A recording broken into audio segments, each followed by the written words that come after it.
couple of years ago, because there was a void on the estate.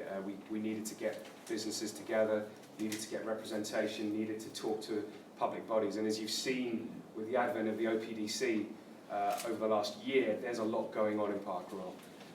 So what I urge you to do is please come along to as many of these events as possible, sign up, be part of the group, part of our mailings. Let us know what you think, let us know what you want to hear about, let us know the kind of events you want and the people that you want to be talking to, because that's what we're here to arrange. I sit on the OPDC board now representing businesses, so if you have any particular concerns with the OPDC, do approach me and let me know. As you have seen today, I'm not scared of letting my views be known.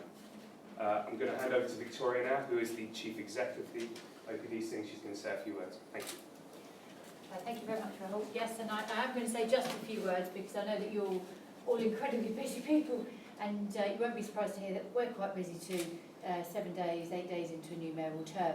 Things are a bit frantic at City Hall, but it is my great pleasure to be here because you often hear about these kind of large quangos and development corporations, and they can seem a little bit faceless.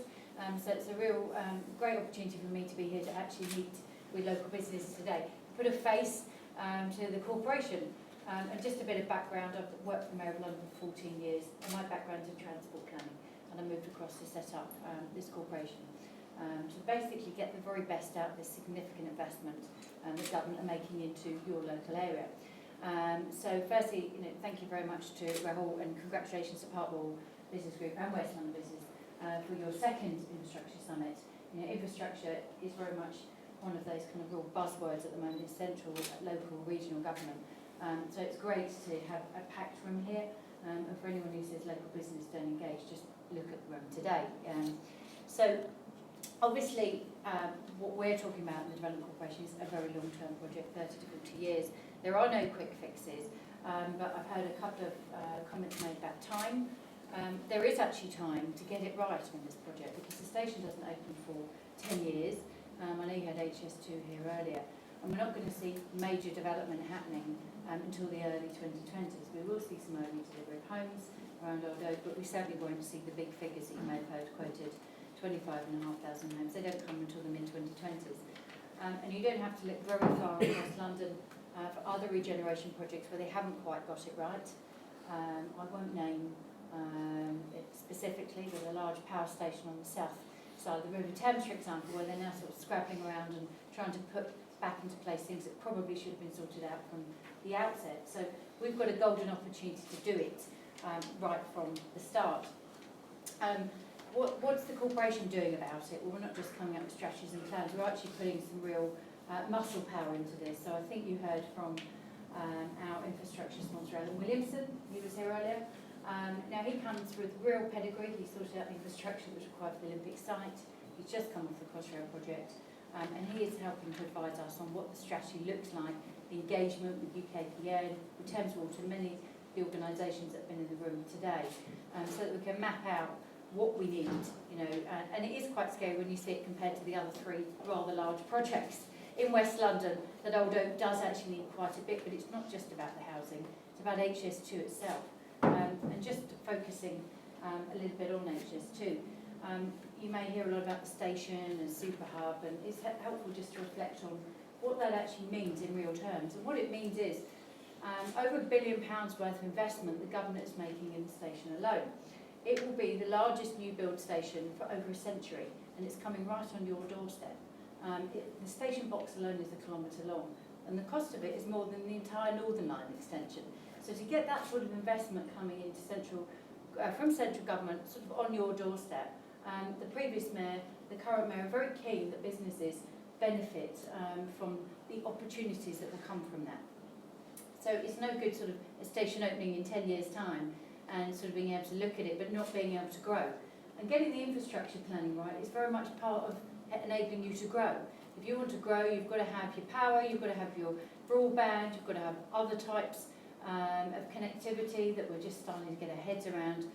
You've got to have the transport infrastructure, all of the utilities. It's all got to be there so that this very successful industrial park, and you are the largest in the country, and sometimes, despite the best efforts of West London Business and Park Royal Business Group, You know, it's one of those places, oh yes, Park Royal, I remember that, but people forget it is the most successful industrial park in the country.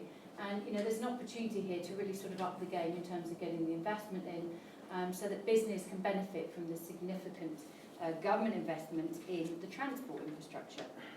So we've got Alan in helping us. We've also got a Park Royal business manager. I'm going to embarrass her now. Laurie, if you just want to wave your hand, please go and see her.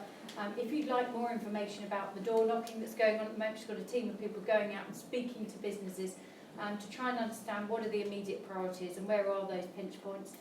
We're providing support to Park Royal Business Group as well via an intern, so that you're able to speak back to us. It's not just about us speaking to you. So I want to provide you with assurance. We're not a faceless cranker. We are actually here genuinely to work with you, and the Mayor's made a real commitment to do that.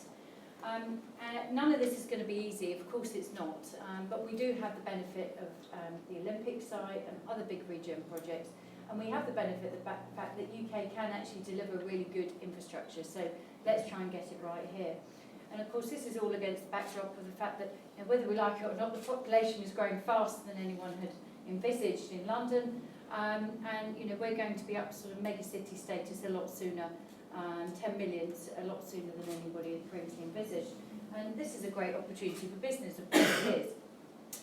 So let's work together to future-proof the opportunity, and I'm happy to take any questions you have now, but I've kept it brief, so thanks very much for the opportunity to come and speak to you. Thank you.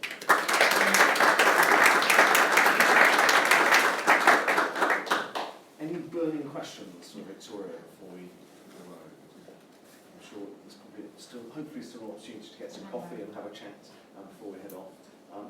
If not, maybe just a huge thank you from all of us. A huge thank you to the team at Fit Out UK for hosting us. And please do look out for an email in the next 48 hours or so, which will include a link to the PowerPoint presentation, but also a survey to feedback to us to ensure that we continue to get these events right in the future.